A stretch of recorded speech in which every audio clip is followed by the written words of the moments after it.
Good morning friends, welcome to my new video. तो आज मैं स्टार्ट करने वाला हूं क्लास 7 का एक्सरसाइज 10.1।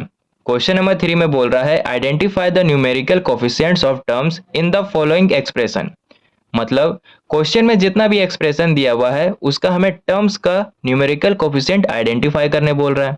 तो क्वेश्चन को सॉल्व करने से पहले कुछ एग्जांपल लेते हैं और डिटेल में समझते हैं। पहला एग्जांपल लेते हैं 5xy। 5xy मेरा एक्सप्रेशन है, इसे एल्जेब्रिक एक्सप्रेशन भी कहते हैं। ठीक है, इस एल्जेब्रिक एक्सप्रेशन में हमें कोफिशिएंट फाइंड करना है। तो यहां पर लिखेंगे कोफिशिएंट। कोफिशिएंट होता क्या है? न्यूमेरिकल फैक्टर को ही कोफिशिएंट कहते हैं। न्यूमेरिकल फैक्टर यानी जो नंबर है वही मेरा कोफिशिएंट हो जाएगा। तो इस एल्जेब्रिक एक्सप्रेशन में कोफिशिएंट कौन हो जाएगा? जो नंबर है वो मेरा कोफिशिएंट हो जाएगा। तो 5 मेरा क्या है? नंबर। तो कोफिशिएंट मेरा 5 हो जाएगा। ठीक है, सेकेंड एग्जाम्पल लेते हैं। 4x square y plus 3x y square. ये मेरा क्या है? एल्जेब्रिक एक्सप्रेशन है। ठीक है, इसमें कोफिशिएंट फाइंड करना है। तो यहां पे लिखेंगे कोफिशिएंट।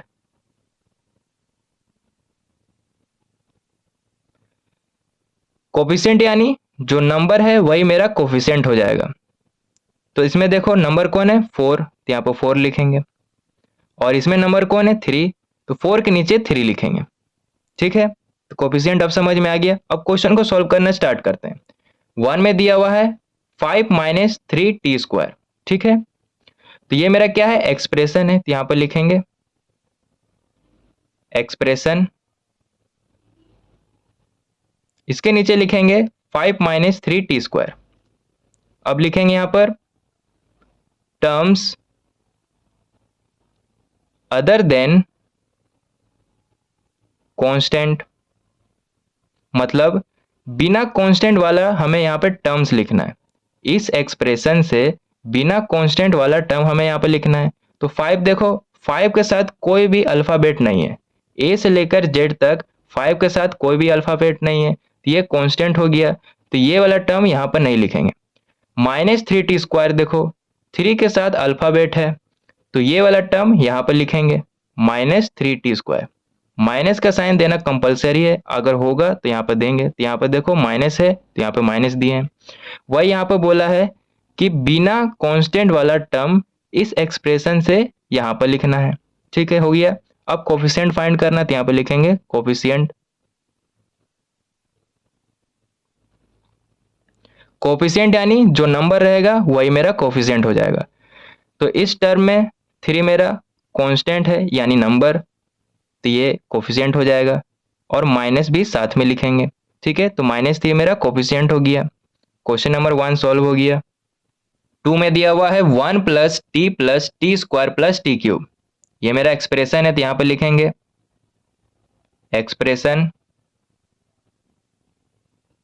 और इसके नीचे ये वाला लिखेंगे 1 plus T square plus T cube. अब यहां पर लिखेंगे टर्म्स अदर देन कांस्टेंट। यानी इस एक्सप्रेशन से हमें बिना कांस्टेंट वाला टर्म यहाँ पर लिखना है। तो 1 देखो, 1 के साथ कोई भी अल्फाबेट नहीं है। ए से लेकर जेड तक 1 के साथ कोई भी अल्फाबेट नहीं है, तो 1 यहाँ पर नहीं लिखेंगे। टी, टी मेरा अल्फाबेट है, तो टी यहाँ पर लिखेंगे। टी स्क्वायर, यहाँ भी टी है और टी मेरा अल्फाबेट है, तो टी स्क्वायर यहाँ पर नीचे लिखेंगे। टी क्यूब भी लिखेंगे। अब कोफिशिएंट फाइंड करना है, तो यहाँ पर कोफिशिएंट लिखेंगे।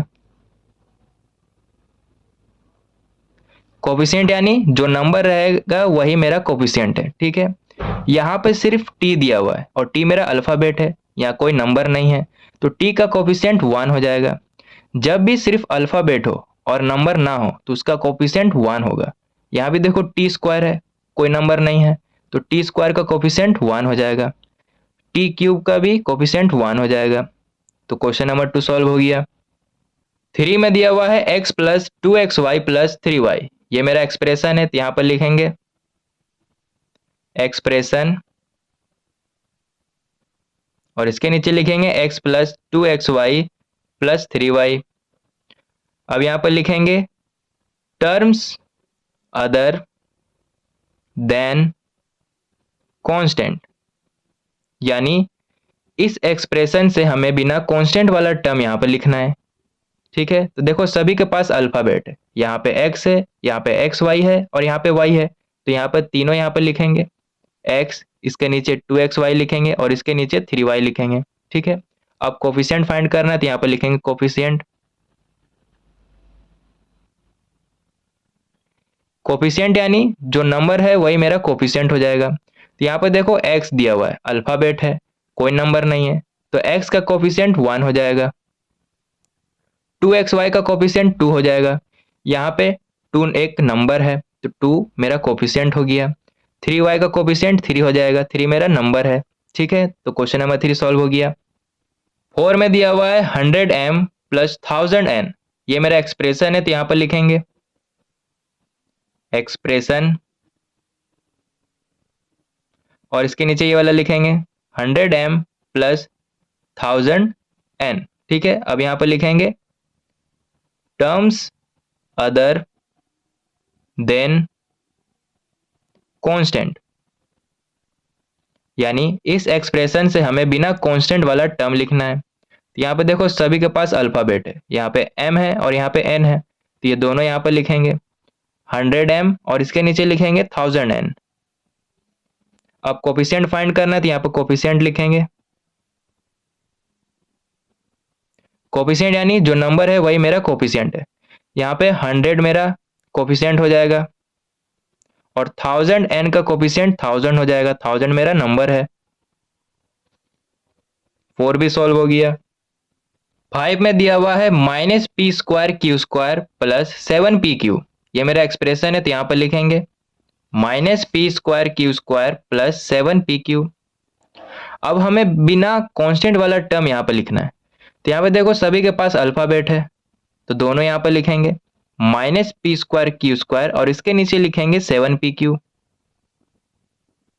अब कोफिशिएंट बताना है, तो यहाँ पे देखो सिर्फ अल्फाबेट दिया हुआ है, तो सिर्फ अल्फाबेट है तो इसका कोफिशिएंट 1 हो जाएगा और साथ में माइनस भी है, तो माइनस का साइन देना कंपलसरी है। ठीक है, 7pq का कोफिशिएंट 7 हो जाएगा, 7 मेरा नंबर है।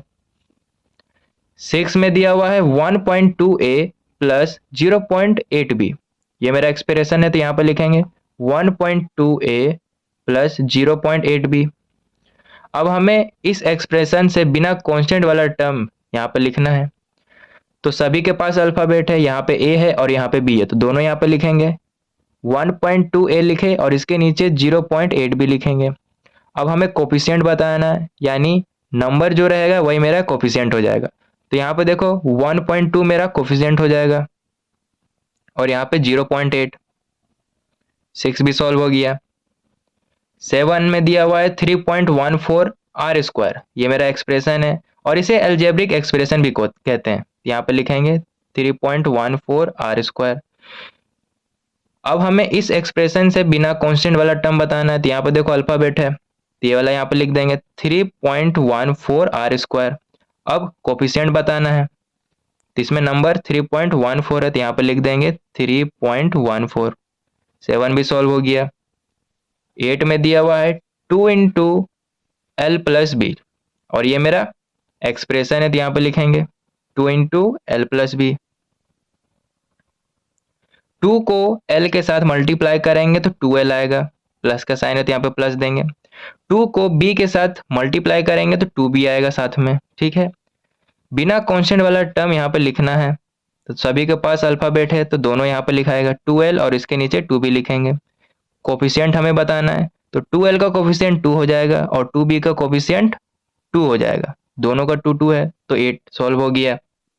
9 में दिया हुआ है 0.1y प्लस 0.01y², ये मेरा एक्सप्रेशन है, तो इसे यहाँ पर लिखेंगे 0.1y प्लस 0.01y², इसे अलजेब्रिक एक्सप्रेशन भी कहते हैं। ठीक है, अब हमें इस एक्सप्रेशन से बिना कांस्टेंट वाला टर्म यहाँ पर लिखना है, तो सभी के पास अल्फाबेट है, तो दोनों लिखेंगे यहाँ पर 0.1y और इसके नीचे लिखेंगे 0.01y²। कोफिशिएंट बताना है, तो 0.1 मेरा कोफिशिएंट हो जाएगा इसका और इसका 0.01 कोफिशिएंट हो जाएगा। 9 भी सॉल्व हो गया।